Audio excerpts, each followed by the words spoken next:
Hello, everyone. Thank you for tuning in to Informed in 5. Today's guest is Lori Irvin. She is an Extension Associate with Mississippi State University. She is also a certified therapeutic riding instructor and a certified rehabilitation counselor. She has over 25 years of experience working with children and adults with behavioral, psychological, cognitive challenges, and various disabilities. Today, Lori will be talking about the Equine Assisted Therapy Program at Mississippi State University. Thank you so much for joining me, Lori. Thank you for having me, Brittany. I really appreciate it. I wanted to talk a little bit today about the different programs that we have to offer and what we might have available for people in our area. Right now, we have several programs going. The first one that I want to mention, of course, is the Equine Assisted Therapy Program involving therapeutic riding. And so we have a therapeutic riding program for children with various disabilities that we take them from 4 years old to 18 years old. And right now, unfortunately, due to COVID, that particular program is suspended due to the nature of the virus and all that. But hopefully, we'll be back up in the fall, and I'll give you more information at the end about how to inquire about that programming. I would love to tell you about how important therapeutic riding is, and Brittany, I know you know this. Therapeutic riding is really more about the whole holistic child, and it's really an organic therapy. It dates back thousands of years. Horses stimulate you in so many ways, and they're so healing. It's been proven in many ways that horses are healing psychologically, emotionally, and physically. A horse's gait mimics our natural walking gait. A horse's nervous system stimulates our nervous system. It's very healing to our nervous system. So there's really no way for someone to replicate what a horse can do for you in a physical therapy environment. We've had lots of children come out, experience their first words on a horse, string together their first sentences. The parents will call me and go, "My child came home and spoke a whole sentence today after therapy," or "I had a little boy sitting on a horse that never spoken a word, and he said blue," and we were doing colors and working with colors on the horses. And so we may have a child with various disabilities on a horse. We'll have 2 or 3 in a class. We try to put children together with similar disabilities in the same class. I think it's important for the parents also to get to see what the other parents are doing and develop a camaraderie and friendship with the other parents at the arena, as well as the children, and the children make friends there. It's so wonderful for everyone to connect, and we try to make a peaceful, healing environment. We've had children that were able to grasp something with their hand, or they were able to stand up for the first time, or to even take a few steps afterwards. So it's just such a beautiful thing to get to watch, and it's such a blessing that I get to participate in someone else's healing and advancement. Social skills, as you know, are so important. We have a large population of children that come to us that are on the autism spectrum, and we work on social skills with them. We work on language. We work on many different things with them. A lot of the times we ask the parents, what is your most important goal for being here? And we try to work on those goals that the parents specify because they know their child best. We do ask that, of course, the children have to have a release from the doctor that it's okay for them to ride. We have 13 horses for them to choose from. And we choose the horses based on what the child's needs are and what their physical needs are, what their emotional needs are, things like that. And then each child has a person that leads their horse for safety, and then a person on each side to help them with stability. Some children need more than others.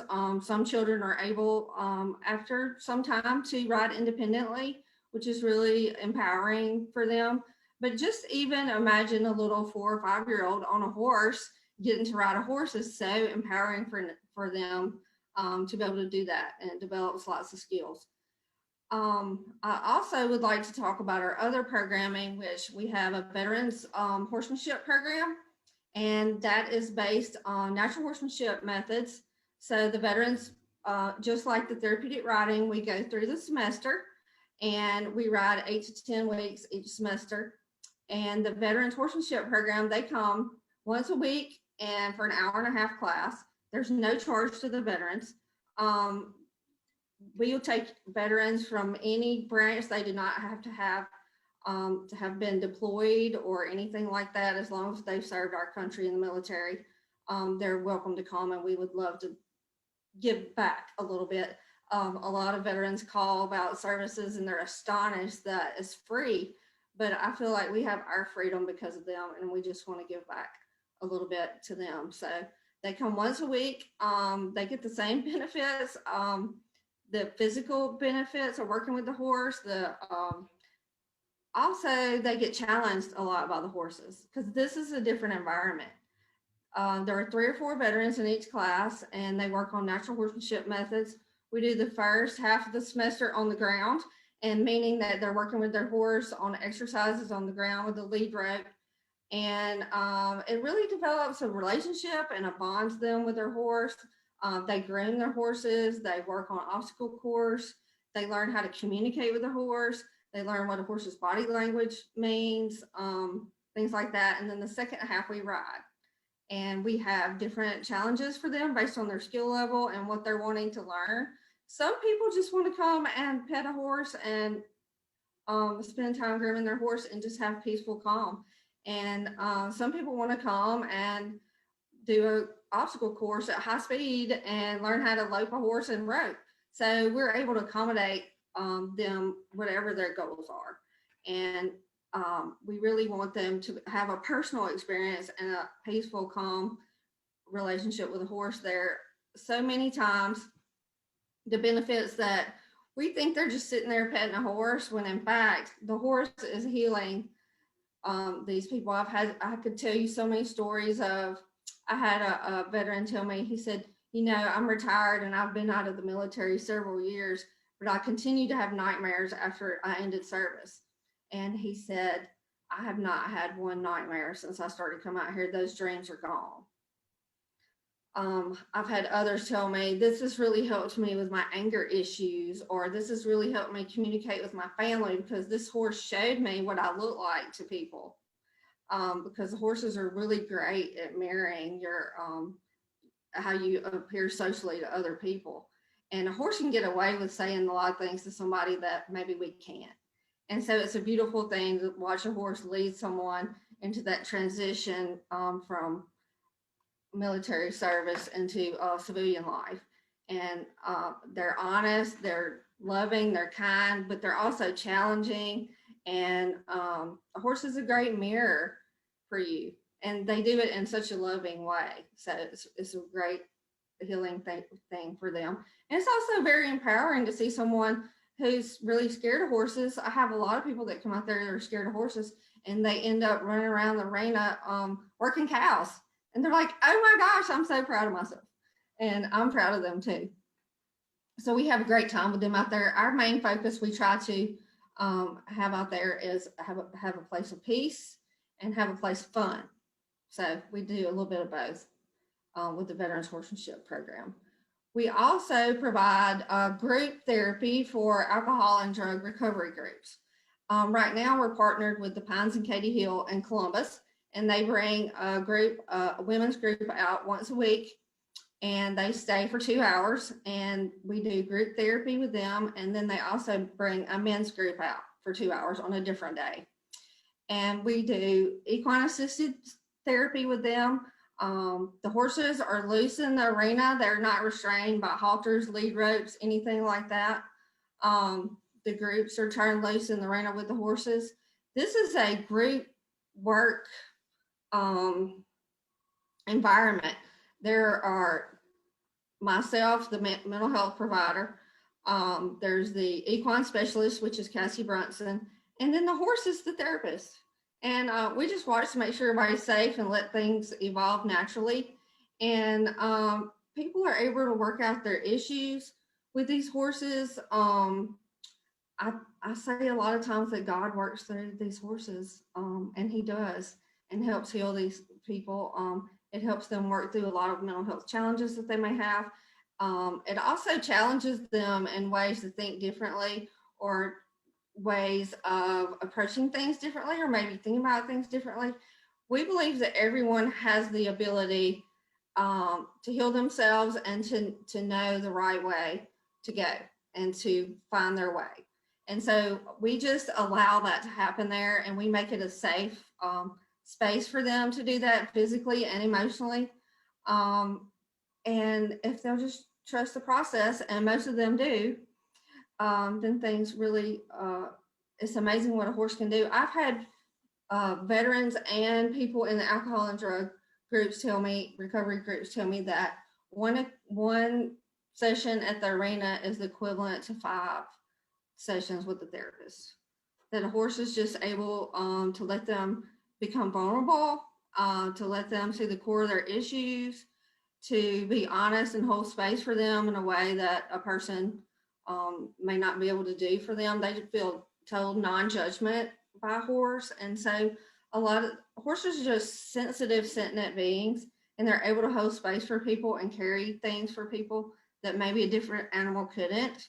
Because a lot of people ask me, could you do this with a dog or a cat or a goat or whatever? Yes, those animals are certainly therapeutic. I actually have, therapy dogs, and I have a friend that is visually impaired, and she has a dog.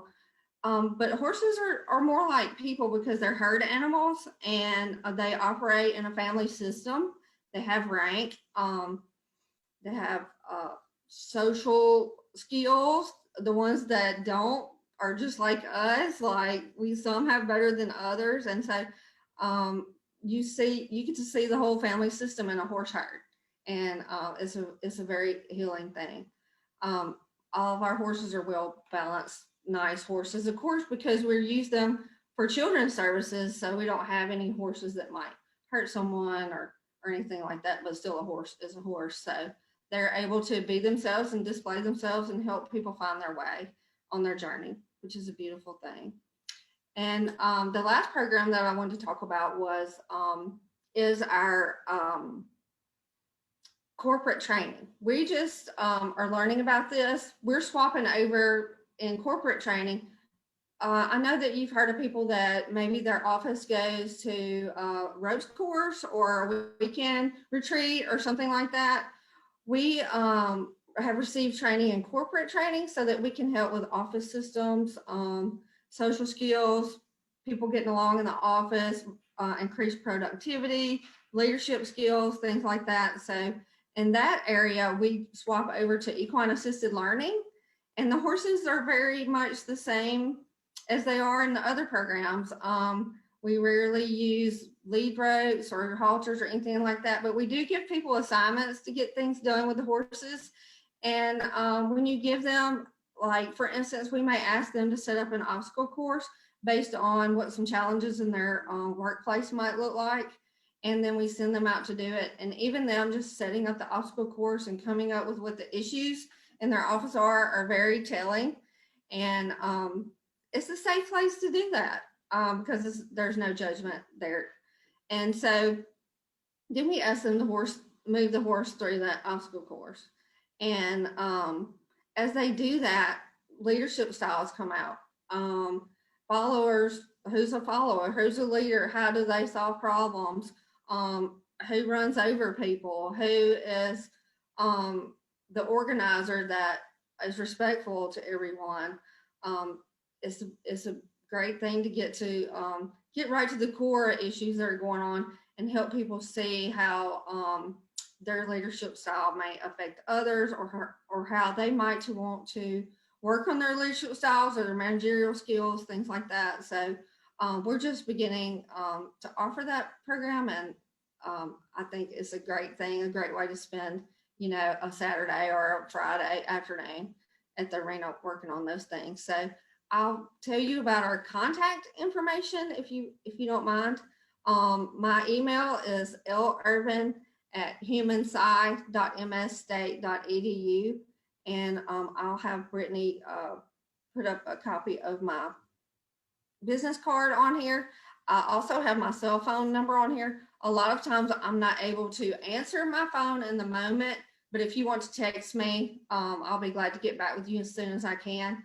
And my phone number is 662-436-0799. And we're housed in the School of Human Sciences here, but our arena is in West Point at the Jimmy Bryan 4-H complex. And we'd love to have you come out and see us. And if you have any questions, please feel free to call me. That's great, Lori. Thank you so much for coming on today and sharing this wonderful information. You'll have so many great programs that can help so many people. And, from personal experience, my daughter has been through the program and it has done wonders for her after having her hip surgery and coming there and just the progress she's made. It's just really remarkable to see. And then not only with the children, but with adults as well and the veterans. And it's just amazing what y'all are doing. And I just want to say, thank you so much. And we really appreciate you. And I think this is a wonderful opportunity for more people to get to learn about what y'all do. And hopefully they can share this information with someone that could participate in one of these programs. So again, just want to thank you for coming on today and hope you have a great day. Great. Thank you so much, Brittany. You have a great day. I appreciate you having us.